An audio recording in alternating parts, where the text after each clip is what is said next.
Hello friend, जैसे कि हमने लास्ट वीडियो में ट्रिप ओपेरॉन मॉडल देखा, तो इस वीडियो में हम देखने वाले trip L means leader sequence. तो लीडर सीक्वेंस देखने से पहले मैं बता दूं कि ट्रिप आर जो है, ये जो रेगुलेटर जीन है, इस रेगुलेटर को जीन को कुछ साइंटिस्ट ने क्या किया, इस रेगुलेटर जीन को म्यूटेंट कर दिया। मतलब बाहर से कुछ इंड्यूस करके इस रेगुलेटर जीन को म्यूटेंट कर दिया। रेगुलेटर जीन को म्यूटेंट करना मतलब उसका आउटपुट क्या होगा, उसका आउटपुट ऐसा होगा, रेगुलेटर जीन म्यूटेंट है मतलब उसके पास कुछ एबिलिटी नहीं है अपो रिप्रेसर बनाने की। अभी अपो रिप्रेसर अगर उधर नहीं है तो को रिप्रेसर कहाँ से बाइंड होगा? पूरे सेल में तो ट्रिप्टोफैन है ना पहले से, तो इसके साथ बाइंड होगा तब ये जाके एक्टिव होगा। अब ये एक्टिव होगा मतलब इधर जाके बाइंड करेगा। अगर ये इसको बाइंड करेगा तो ट्रांसक्रिप्शन नहीं होगा, ठीक है, मतलब ये इसको ब्लॉक कर देगा तो ये आगे कैसे रन होगा? तो इसका ट्रांसक्रिप्शन रिड्यूस हो जाएगा रेट। तो साइंटिस्ट ने जब ऐसा किया, इसको जब म्यूटेंट कर दिया, म्यूटेंट करने के बाद अभी उन्होंने क्या किया, सेल के अंदर बाहर से ट्रिप्टोफैन जो अमीनो एसिड है उन्होंने सेल के अंदर इंड्यूस किया। जैसे उन्होंने सेल के अंदर इंड्यूस किया तो उन्होंने क्या देखा, अभी ये अपो रिप्रेशर नहीं है, इसको जाके बाइंड नहीं कर रहा है, तो इसका रेट जो है वो बढ़ना चाहिए, ट्रांसलेशन या फिर ट्रांसक्रिप्शन का जो रेट है वो इंक्रीज होना चाहिए। लेकिन नहीं, फिर भी उसका रेट रिड्यूस हो रहा था।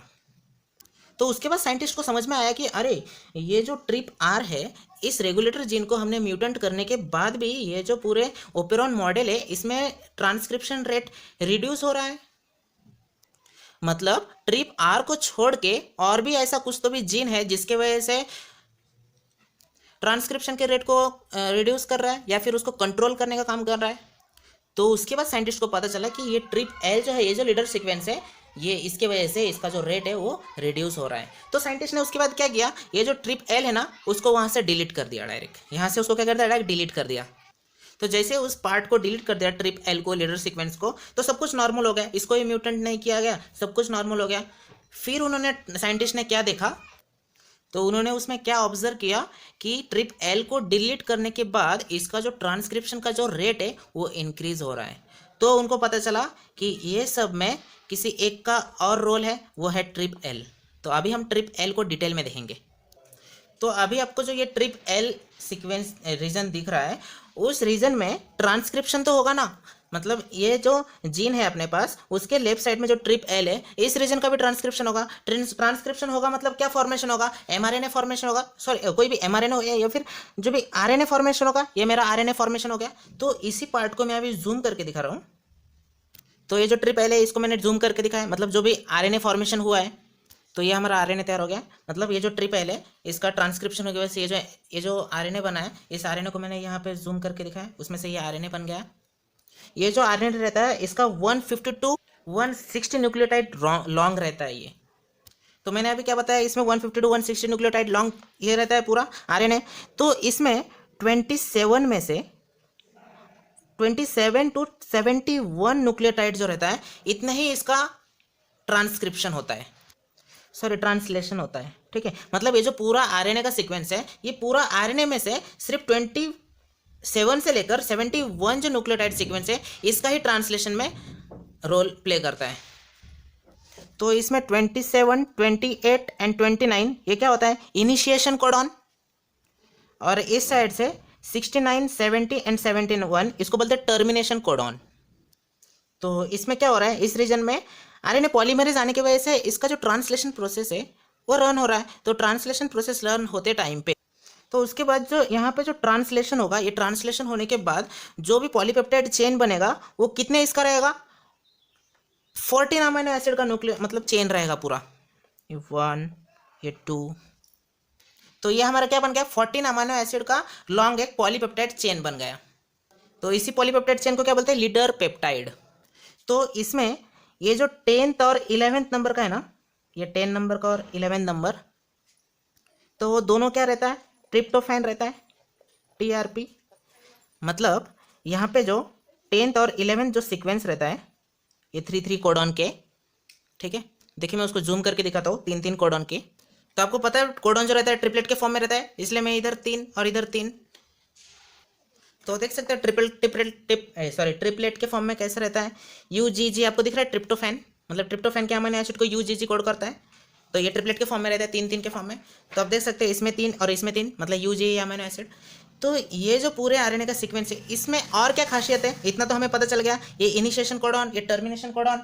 मतलब इनिशिएशन कोडॉन कौन सा है, ये देखिए स्टार्ट कोडॉन AUG लिखा हमने AUG। फिर टर्मिनेशन कोडॉन कौन सा है UGA, मतलब UGA मतलब स्टॉप कोडॉन को ही हम टर्मिनेशन कोडॉन बोलते हैं। ठीक है, इतना तक आपको समझ में आया। तो इसमें और क्या खासियत है, तो इसमें 60 से लेकर 68 तक जो रीजन है, जो भी रीजन है मतलब 60 से लेकर 68 उसको बोलेंगे रीजन 1। ठीक है, यहाँ पे ये 71 तक हो गया। तो यहाँ पे कुछ और आगे बढ़ के 75 से लेकर 83 तक जो रीजन है उस रीजन को बोलेंगे R2 रीजन। इसमें क्या रहेगा 75 to 83। उसके बाद रीजन 100 मतलब यहाँ तक 75 से 83 रीजन 2 हो गया। इधर 1010 से लेकर 121 तक रीजन 3, और इधर 126 से लेकर 124 क्या है रीजन 4। तो मैंने आपको पहले बताया ये जो ट्रिप एल का इसका जो भी सीक्वेंस बनेगा आरएनए का, उसका न्यूक्लियोटाइड सीक्वेंस कितना रहेगा 150 to 160, तो 124 और आगे का जो भी है वो 160 तक पहुंच जाएगा। ठीक है, तो इस रीजन का क्या खासियत है, इसमें ना रीजन 1 और रीजन 2 एक दूसरे के साथ ऐसा हेयर पिन लूप फॉर्मेशन कर सकता है। ये रीजन 1 रीजन 2 के साथ हेयर पिन लूप फॉर्मेशन कर सकता है, और रीजन 2 रीजन 3 के साथ हेयर पिन लूप फॉर्मेशन कर सकता है। ये रीजन 2 रीजन 3, और फाइनली रीजन 4 में मतलब इसमें क्या होता है रीजन 3 एंड रीजन 4 ये एक दूसरे के साथ एक हेयर पिन लूप फॉर्मेशन कर सकता है। तो हेयर पिन लूप क्या होता है, हेयर पिन लूप का ये जो स्ट्रक्चर है ये लूप क्या होता है, इसको आपको जानने के लिए मेरे वीडियो में मैं नीचे डिस्क्रिप्शन में दे दूंगा ट्रांसक्रिप्शन का जो वीडियो है उसमें आपको पता चलेगा ये हेयर पिन लूप क्या रहता है। वो वीडियो देखने से आपको पता चल जाएगा, उसमें आप उसका टर्मिनेशन पोर्शन जाके देखना, उसमें आपको पता चल जाएगा हेयर पिन लूप क्या होता है। तो इसमें रीजन 1 एंड रीजन 2 को बोलते हैं पॉज हेयर पिन लूप, ये इतना इंपॉर्टेंट नहीं है। रीजन 2 और रीजन 3 को बोलते हैं anti terminator hairpin loop, and region 3 and region 4 को बोलते हैं टर्मिनेटर हेयर पिन लूप। तो इसमें फर्स्ट वाला जो 1 और 2 मतलब पॉज हेयर पिन लूप इसको छोड़ दीजिए। तो इसमें रीजन 2 और रीजन 2 एंड रीजन 3 एक दूसरे के साथ हेयर पिन लूप बना सकता है, एंड रीजन 3 और रीजन 4 ये एक दूसरे के साथ हेयर पिन लूप बना सकता है। इसमें कॉमन क्या है रीजन 3 जो एक दूसरे के साथ हेयर पिन लूप बना सकता है। इसमें अगर रीजन 2 और रीजन 3 ये दोनों एक दूसरे के साथ अगर हेयर पिन लूप बना लिया तो मतलब रीजन 3 इसके साथ एंगेज हो गया। अगर ये इसके साथ एंगेज है तो फिर ये इधर तो नहीं जा सकता, मतलब इधर एक हेयर पिन लूप ऑलरेडी बन चुका है।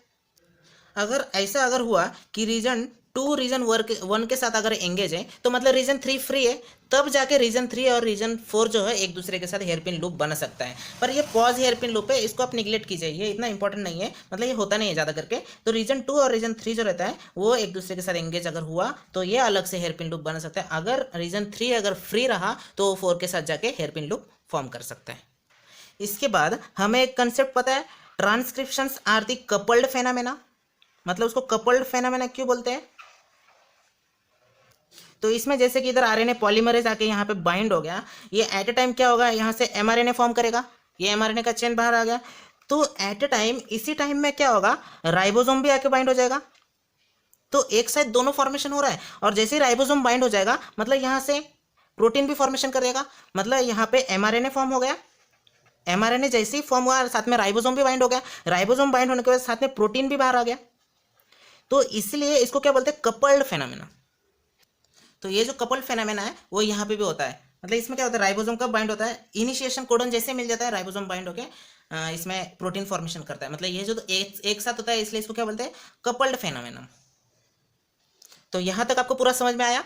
फिर से आप आ जाइए, ये जो टीआरपी मतलब ट्रिप्टोफैन लीडर सीक्वेंस है, यहाँ पे सपोज हमारा ट्रांसक्रिप्शन प्रोसेस स्टार्ट हो चुका है, यहाँ तक आ गया है, ट्रांसक्रिप्शन प्रोसेस स्टार्ट हो गया। एट ए टाइम हमारा एमआरएनए भी फॉर्म मतलब एमआरएनए के साथ राइबोसोम भी जाके बाइंड हो गया, मतलब प्रोटीन भी फॉर्मेशन का स्टार्ट हो गया। कपल फेनोमेना भी आपको एक्सप्लेन कर दिया है। तो इसमें क्या हुआ, ये जो राइबोसोम है सपोज यहाँ पे आके बाइंड हो गया है, ठीक है, ये राइबोसोम यहाँ पे बाइंड है, मतलब ये आगे मूव ऑन कर रहा है, ठीक है, आगे मूव ऑन करते करते जा रहा है। कहाँ तक जाएगा UGG UAA। मतलब आपको और एक कंसेप्ट मतलब ये जो है तो ट्रांसलेशन चलते चलते क्या होता है, मतलब आपको ट्रांसलेशन अगर देखना है तो ट्रांसलेशन का भी वीडियो मेरे डिस्क्रिप्शन में मिल जाएगा आपको, वहाँ से आप डिटेल में ट्रांसलेशन दोनों भी वीडियो देख लीजिए। जब ये ट्रांसलेशन होता है ना, मतलब ये जो राइबोसोम ये कहाँ पे जाके बाइंड हुआ है, आपने देखा राइबोसोम बाइंड होना इनिशिएशन कोडॉन, ये हमारा AUG इनिशिएशन कोडॉन है, यहाँ पे राइबोसोम बाइंड हो चुका है, राइबोसोम अभी तक आगे मूव ऑन हो रहा है। मतलब ये जो जीन दिख रहा है आपको EDCBA, यहाँ तक अभी तक हमारा ट्रांसक्रिप्शन पहुंचा नहीं है। अभी तक ट्रिप एल में ही है हम लोग, मतलब ट्रिप एल को ही हमने जूम करके उसके अंदर इस तरह का प्रोसेस रन होता है। तो ये जो राइबोसोम है आगे बढ़ रहा है, मतलब इसके बाहर से प्रोटीन भी फॉर्मेशन हो रहा है कपल्ड फेनोमेना से। तो उसमें क्या होता है, तो इसमें क्या हो रहा है, ये जो राइबोसोम है मूव ऑन हो रहा है, आगे मूव हो रहा है। मतलब कहाँ तक मूव हो रहा है, जब तक 10th और 11th नहीं आ जाता। ये देखिए आपको 10th और 11th दिख रहा है, यहाँ तक आने का जो राइबोसोम है वेट करता है। यहाँ पे आने का तो वेट करता है, किस चीज़ का वेट करता है, वो प्रोटीन का, मतलब ट्रिप्टोफैन का वेट करता है। तो इसके लिए आपको ट्रांसक्रिप्शन ट्रांसलेशन वीडियो पूरा देखना पड़ेगा। तो ये देखिए, ये हमारा, इसको मैंने फिर से जूम करके दिखाया। यहाँ पे हमारा राइबोसोम आके बैठ गया है, लार्जर सब यूनिट, इसके साथ ये हमारा स्मॉलर सब यूनिट। ठीक है, मतलब यहाँ पे आने के बाद यहाँ पे आपको ये तीन सीक्वेंस, ये पता है, ये 1, ये 2 और एक रहता है 3, इसको ई बोलते हैं, ये साइड पी साइड बोलते हैं। अभी राइबोसोम यहाँ तक आने के बाद किस चीज़ का वेट करेगा, राइबोसोम वेट करेगा यहाँ पे एक टीआरएनए आ जाए। जैसे ये हमारा टीआरएनए है, ये आ जाए, वो किसके साथ आ जाए, मिथाइलेटेड ट्रिप्टोफैन के साथ, ताकि वो अमीनो एसिड आके यहाँ पे अटैच हो जाए। कौन सा, यू, मतलब ट्रिप्टोफैन वाला। ठीक है, इसका वेट करेगा कौन, राइबोसोम।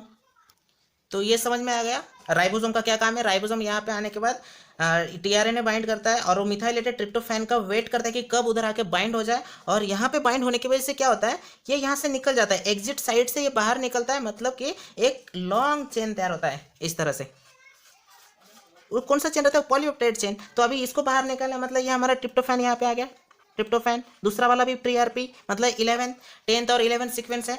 तो हमारा दो ट्रिप्टोफैन, मतलब यहाँ पे प्रोटीन जो है वो बाहर आ गया। तो इस चीज़ का राइबोसोम आके इधर वेट करता है। तो फिर अभी हम फिर से हमारे स्ट्रक्चर में आ जाते हैं। एक चीज़ रह गया, यहाँ पे क्या रहता है, यहाँ पे जो सीक्वेंस रहता है यू का सीक्वेंस रहता है। मतलब हमारे DNA के टेम्पलेट में कौन सा सीक्वेंस रहेगा, इस सीक्वेंस में एंड में रहेगा कौन सा सीक्वेंस, यहाँ पे रहेगा ए का सीक्वेंस, ए। यहाँ पे ए का सीक्वेंस होने की वजह से यहाँ पे यू का सीक्वेंस आ जाएगा। मतलब उसका ट्रांसलेशन हो रहा है ट्रांसक्रिप्शन होने के बाद। ठीक है ना। अभी हमारा जो ट्रांसलेशन है वो चलते चलते कहाँ तक आ गया, वो यहाँ तक आ गया, बाइंड हो गया। राइबोसोम जो है इतना बड़ा ही रहता है राइबोसोम। इस तरह से ट्रांसलेशन प्रोसेस चालू होते हुए यहाँ तक आ गया, जो मैंने आपको बताया था। जैसे हमारे पूरे के साइटोप्लाज्म में ट्रिप्टोफैन प्रेजेंट है, जैसे ये हमारा साइटोप्लाज्म है, इस साइटोप्लाज्म में ट्रिप्टोफैन अमीनो एसिड पहले से प्रेजेंट है। वो किसके साथ मिथाइलेटेड हुआ है, TRNA के साथ। और ये जो UGG है, ये जो कोडॉन है, ये उसके साथ एंटीकोडॉन लूप फॉर्मेशन करने के लिए पहले से ये रेडी है। ये किसकी मांग कर रहा है, ये मांग कर रहा है ट्रिप्टोफैन की। तो ट्रिप्टोफैन बाइंड होने की वजह से इस तरह से होगा। उसके बाद ये क्या करेगा, ये आगे मूव ऑन करेगा। ये किसको ब्लॉक कर देगा, रीजन 1 को ब्लॉक कर देगा। कौन, राइबोसोम। तो ये राइबोसोम रीजन 1 को ब्लॉक करने की वजह से फिर आगे मूव ऑन करेगा। ठीक है। तो आप देखिए यहाँ पे ट्रांसक्रिप्शन होने के, ट्रांसलेशन होने के टाइम पे ये इधर से ब्रेक नहीं हुआ। क्यों नहीं ब्रेक हुआ, मतलब ये जो आपको दिख रहा है UGA, यहाँ से ये ब्रेक क्यों नहीं हुआ, क्योंकि इसमें sufficient amount of UGG present, मतलब ट्रिप्टोफैन प्रेजेंट है। तो ये मूव ऑन करते करते कहाँ तक, रीजन 2 तक पहुंच गया। ये राइबोसोम का स्ट्रक्चर बड़ा होता है। ठीक है। फिर यहाँ पे आने की वजह से रीजन 2 को भी ये राइबोसोम ने ब्लॉक कर दिया। अभी इसमें कैसा होता है कि एक ही साथ में ये हमारा ट्रांसक्रिप्शन चालू है, पीछे पीछे ट्रांसलेशन भी चालू है, मतलब एट अ टाइम दोनों भी होता है, इसलिए हम इसको कपल्ड फेनोमेना बोलता है। ये भी आगे रन हो रहा है, पीछे से ये भी आ रहा है। तो ये आते आते कहाँ तक आ गया, रीजन 3 तक पहुंच गए। जब रीजन 3 के पास पहुंच जाता है तो रीजन 3 का काम क्या है, रीजन 3 क्या करता है, रीजन 2 के साथ हेयरपिन लूप बनाने का फॉर्म का ये कोशिश करता है। लेकिन क्या होता है इसमें, रीजन 2 जो है रीजन 1 के साथ तो एंगेज हो गया, वो उसके साथ हेयरपिन लूप बना दिया। तो इसके साथ ये हेयरपिन लूप नहीं बना सकता, तो वो ब्लॉक करने की वजह से रीजन 3 फ्री रह गया। तो ट्रांसक्रिप्शन चल रहा है, अभी तक ट्रांसक्रिप्शन भी चल रहा है, ट्रांसलेशन भी हो रहा है। तो हमारा राइबोसोम जो है उसने रीजन 3 को भी कवर कर दिया, इधर हमारा राइबोसोम आ गया है। ठीक है। तो रीजन 4 जो है उसने देखा कि रीजन 3 फ्री है, तो उसने इसके साथ क्या किया, लूप फॉर्मेशन कर दिया, हेयरपिन लूप फॉर्मेशन कर दिया। अभी हेयरपिन लूप फॉर्मेशन मतलब अपने ट्रांसलेशन का जो वीडियो है वो देखिए, उसमें आपको समझ में आ जाएगा। उसको मैं आपको फिर से शॉर्ट में बता देता हूँ कि ये हमारा DNA है, इसने बबल फॉर्म किया है, इधर हमारा पॉलीमरेज आके बाइंड हो गया है। ठीक है। पॉलीमरेज आके बाइंड हो गया, मतलब मैं इस पार्ट को जूम करके बता रहा हूँ। यहाँ पे हमारा पॉलीमरेज आके बाइंड हो गया है। फिर उसके बाद क्या होता है, यहाँ पे रीजन 3 एंड रीजन 4 ने क्या किया है, एक लूप फॉर्मेशन किया है। कौन सा लूप, हेयरपिन लूप फॉर्मेशन किया है। वो किस तरह से किया होगा, तो यहाँ पे देखिए, ये हमारा रीजन 3 है ये वाला, और ये हमारा रीजन 4 है इस साइड वाला। तो इन दोनों ने लूप फॉर्मेशन कर दिया है। तो इसमें आपको दिख रहा है कि हमारा टेम्पलेट का जो डीएनए स्ट्रैंड है उसमें क्या क्या है, adenine adenine adenine rich sequence है। तो वो टेम्पलेट में क्या है, एडेनिन एडेनिन एडेनिन, ये हमारा रिच सीक्वेंस है। तो उसके अपोजिट सीक्वेंस में क्या रहेगा, उसके अपोजिट ये जो हमारा लूप है इसमें क्या रहेगा, यू यू यू है, मतलब वो इधर आ जाएगा यू यू यू यू। मतलब एडेनिन और यूरेसिन के साथ कितना कौन सा बॉन्ड रहता है, एडेनिन एंड यूरेसिन क्या डबल बॉन्ड रहता है, मतलब हाइड्रोजन वीक बॉन्ड रहता है, ठीक है। मतलब हम जो बोलते हैं ट्रिपल बॉन्ड पर, लेकिन इसमें क्या रहता है, ये डबल बॉन्ड रहता है, इसलिए इजीली ब्रेक हो सकता है।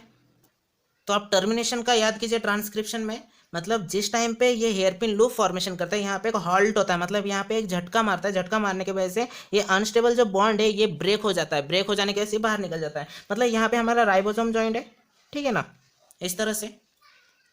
तो जैसे इस अनस्टेबल बॉन्ड की वजह से ये टूट जाता है तो यहाँ से हमारा जो mRNA है वो यहाँ से अलग हो जाता है और उसके बाद ये प्रोटीन चेन यहाँ तक आके खत्म कर देता है। और जैसे ये खत्म करता है ये जो अपना डीएनए फिर से अपना हाइड्रोजन बॉन्ड बना लेता है।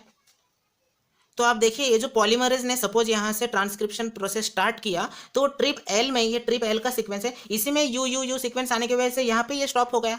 तो आपको दिख रहा है ये अगर यहाँ पे स्टॉप हो गया तो आगे जीन का ट्रांसक्रिप्शन प्रोसेस कैसे रन करेगा। मतलब हम जो ये प्रोमोटर रीजन को जब हम इधर बोलते हैं कि इधर आरएनए पॉलीमरेज बाइंड है, आरएनए पॉलीमरेज ये आगे जाएगा तो इधर मतलब कि ना ट्रांसक्रिप्शन प्रोसेस रन करेगा। लेकिन ट्रिप एल का ये जो सीक्वेंस है हमने डिटेल में देखा है, इसी सीक्वेंस में आप देख सकते हैं इधर लूप फॉर्मेशन करने की वजह से इस पोर्शन में आप देख सकते हैं कि किस तरह से ये प्रोटीन यहाँ से निकल चुका है, ये अलग हो चुका है। अभी इसके बाद बचा ही क्या है, ये हाइड्रोजन बॉन्ड ये ब्रेक होने की वजह से इसके आगे भी नहीं जा सकता। मतलब यहाँ पे जो भी प्रोटीन फॉर्मेशन है यहाँ पे स्टॉप हो चुका है। तो ये जो है ये यहाँ पे खत्म हो गया, मतलब ये इसके आगे घुस नहीं पाया, मतलब आगे का जो प्रोसेस है वो आगे नहीं कर पाया। क्यों नहीं कर पाया, क्योंकि यहाँ पे sufficient amount of tryptophan cytoplasm में प्रेजेंट है, इसलिए ऐसा प्रोसेस हुआ। तो ट्रिप्टोफैन सफिशिएंट अमाउंट में होने की वजह से राइबोसोम को यहाँ पे हॉल्ट नहीं करना पड़ा, मतलब झटका नहीं मारना पड़ा, वो झटका नहीं मारा इसलिए यहाँ से ब्रेक नहीं हुआ, ठीक है। इजीली ट्रिप्टोफैन अवेलेबल हो गया, वो आगे आगे रन होते होते यहाँ पे ब्रेक हुआ। मतलब ये जो प्रोसेस है आगे नहीं बढ़ पाया, ये जो प्रोमोटर है ये ट्रिप एल में ही इसका पूरा एंड हो जाता है, क्योंकि जो भी साइटोप्लाज्म में sufficient amount of tryptophan present है। अभी ट्रिप्टोफैन ऑलरेडी प्रेजेंट है तो इसलिए इस तरह से इसको स्टॉप किया जाता है या आगे नहीं बढ़ता, क्योंकि वेस्टेज ऑफ एनर्जी ना। तो यहाँ तक आपको पूरा समझ में आया।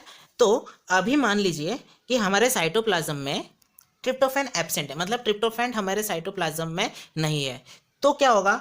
तो जैसे ही मैंने आपको बताया कि ट्रांसक्रिप्शन भी होता है साथ में ट्रांसलेशन भी होता है, कपल फेनोमेना। तो राइबोसोम आने की वजह से यहाँ तक आ जाएगा, ठीक है। राइबोसोम अटैच होने के बाद ये आगे मूव ऑन करेगा, मूव ऑन करते करते कहाँ तक आएगा, यूजी मतलब 10th और 11th तक पहुँच जाएगा। यहाँ तक हमारा राइबोसोम आ गया है। ये यहाँ पे आने की वजह से जैसे पहले इसने वेट किया था ट्रिप्टोफैन के लिए, वैसे ये ट्रिप्टोफैन का इंतजार करेगा। ये यहाँ पे वेट करने के क्यों वेट करेगा, क्योंकि जल्दी से ट्रिप्टोफैन आके यहाँ पे बाइंड हो जाए। लेकिन साइटोप्लाज्म में ट्रिप्टोफैन की कमी होने की वजह से ट्रिप्टोफैन यहाँ पे टाइम पर नहीं आ पाता।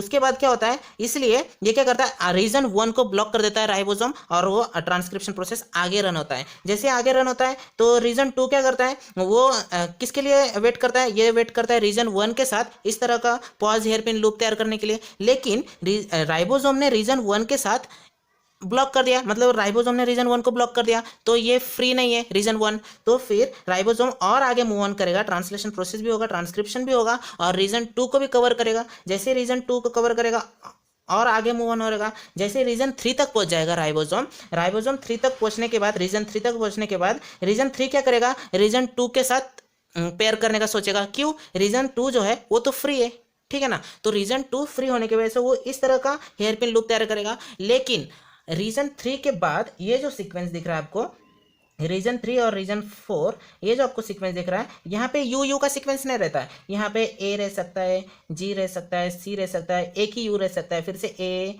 सी इस तरह का सीक्वेंस रह सकता है, ठीक है। इस तरह का सीक्वेंस रहने की वजह से इधर यूरेसिल और क्या वीक बॉन्ड है, लेकिन यहाँ पे एडेनिन भी है, गोनिन भी है। ये स्ट्रांग होने की वजह से यहाँ पे हॉल्ट नहीं हो पाता, मतलब यहाँ पे झटका मारने की वजह से भी ये ब्रेकडाउन नहीं हो पाता, तो नहीं टूट पाता। मतलब यहाँ पे जो भी टेम्पलेट सीक्वेंस है वो क्या रहता है, ए के साथ जी के साथ सी यू जी इस तरह का उधर प्रेजेंट रहता है।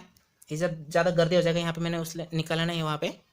तो यहाँ पे जो भी स्टेबल बॉन्ड है वो नहीं टूटता है। यू यू यू ये क्या है, एडेनिन और यूरेसिल, ये अनस्टेबल बॉन्ड है, इसलिए यहाँ से क्या हो जाता है, यहाँ से ब्रेक हो जाता है। लेकिन ये स्टेबल नहीं होने के, स्टेबल बॉन्ड नहीं है, अनस्टेबल बॉन्ड नहीं है, इसलिए ये टूटता नहीं है यहाँ से।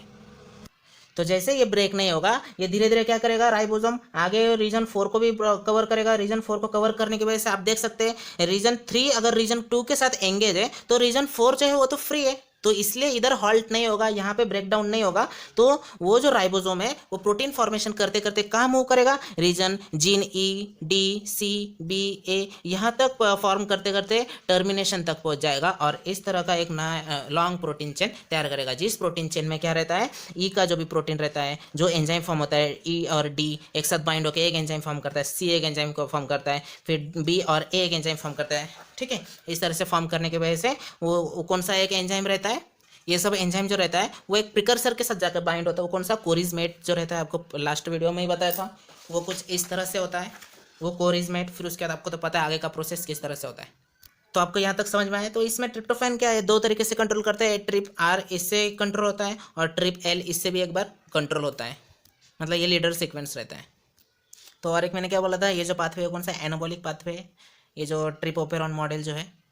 तो ट्रिप्टोफैन ओपेरॉन को हम क्या बोल सकते हैं, रिप्रेसिबल भी ओपेरॉन बोल सकते हैं, रिप्रेसिबल ओपेरॉन। क्यों रिप्रेसिबल ओपेरॉन, क्यों, क्योंकि इसमें जो ट्रिप्टोफैन के प्रेजेंस में ये जो फॉर्मेशन है वो नहीं होता है। अगर ट्रिप्टोफैन प्रेजेंट रहा तो इसका नहीं होता, मतलब ट्रिप्टोफैन क्या करता है, वो जो फॉर्मेशन है उसको रिप्रेस कर देता है, इसलिए इसको हम क्या बोलते हैं, रिप्रेसिबल ओपेरॉन भी बोल सकते हैं इसे। तो ये रहा हमारा ट्रिप्टोफैन का पूरा वीडियो। Thank you.